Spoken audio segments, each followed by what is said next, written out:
But we start with England, and the verdict in this morning's newspapers, well, it doesn't make the best reading for England's players and Gareth Southgate, does it, after that 1-1 draw in North Macedonia? But England did secure a place among the top seeds for the Euros. It was an underwhelming end to their qualifying campaign, though. Yeah, for more on this, we can cross live to our senior reporter, Rob Dorsett. Rob, good to see you again. Look, Rico Lewis made a debut at left-back with Harry Maguire at centre-back. But how is the back four looking heading into the Euros?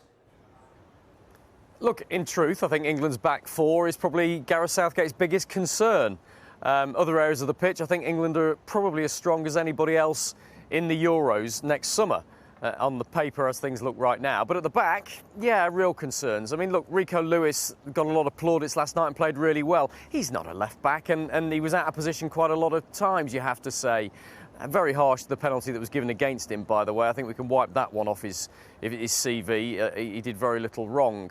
But he's not a left-back. He's been playing defensive midfield for Manchester City all season, and the 19 total Premier League appearances he's made for them.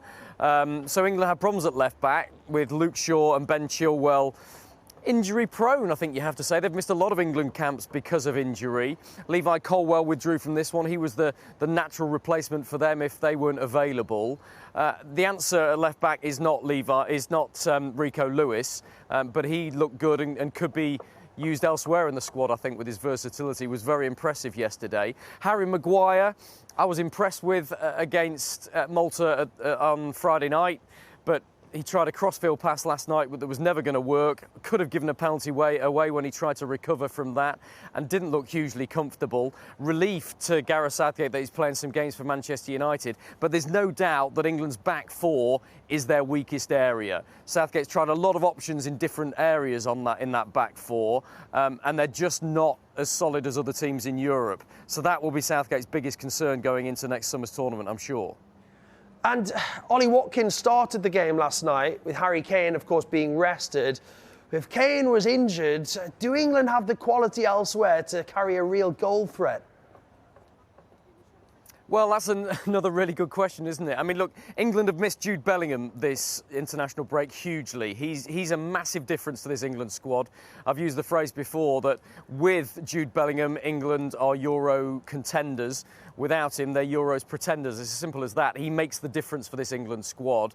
And he creates goals and scores goals as well, as he has done for Real Madrid all season as well. So he's a big miss, and they'll want to keep him fit and available. I think the other person that England can't do without is Harry Kane.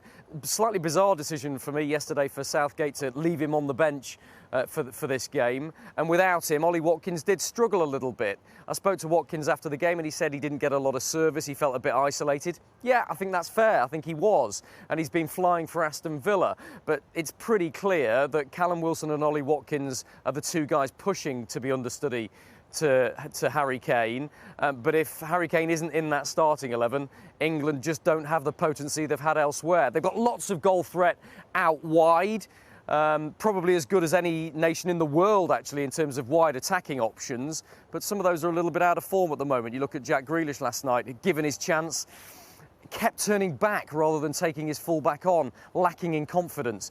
There's a lot of football to go between now and the Euros in June. 6 months, 7 months. But it's only 5 or 6 months until Gareth Southgate names his squad for the Euros. So he'll want to see a lot of his England players improving for their clubs, I think, getting some game time with their clubs between now and then. Because, look, on the basis of this international break, when England have struggled against two pretty poor sides, they're a long way off being title winners next summer. But we do know they have that capability. They've proved it in recent tournaments. So optimism and pessimism in equal numbers, I think, right now, Pete. Yeah, well, I'm gonna go optimistic now. I was feeling really negative this morning, Rob, but I'm starting to feel better as the morning plays on. So I'm going positivity this morning, Rob. Okay. Good man. This is why, because you know what, at the end of the day, it has been a disappointing international break, but England still are in pot one for the Euros, and that has been confirmed. England among the 6 teams who will be the top seeds, whichever group they are allocated into. So England in pot one, along with the hosts, of course, Germany, also France and Spain in there as well, and Belgium and Portugal. Don't forget, England do have matches against Brazil and Belgium ahead of the tournament, which gets underway in June. We can now start to look forward, and we've got these 2 exciting games in March to look forward to and prepare for. So, yeah, I think we've done a lot of things well, but there's always room for improvement. Right, so we've had a bit of a play with this, although the other 3 pots are yet to be totally confirmed ahead of the draw on December the 2nd. We've had a look at potential group scenarios for England, and based on world rankings and teams that have already qualified, this is what a good draw for England would look like, with England potentially facing a group which would have Albania as the 2nd seed, Slovenia as the 3rd seed, and then Serbia. That would be the perfect scenario. But the worst case scenario, really, and again, I don't think England fans would mind this group so much, but it would see them in a group with Denmark, the team that they beat in the semi-finals at Euro 2020, a team that lost to Northern Ireland last night. They could also be up against the Netherlands, a team, of course, that has a number of Premier League players in. And Croatia, we think, would be another option which could provide a tricky test. So that's England's potentially, should we say, banana skin group, Alex. It's been a brilliant year, like you've said. A tough group, and to qualify with 2 games to spare was big credit from the lads. We beat Italy twice, and obviously 4 points off Ukraine as well. So it's been a great year for us. We knew it'd be a little bit of a tough camp. We wanted to win both games. We wanted to score lots of goals. We wanted to entertain the crowd. It wasn't to be. We found it a little bit tougher than we should have. But I think we're in a great place.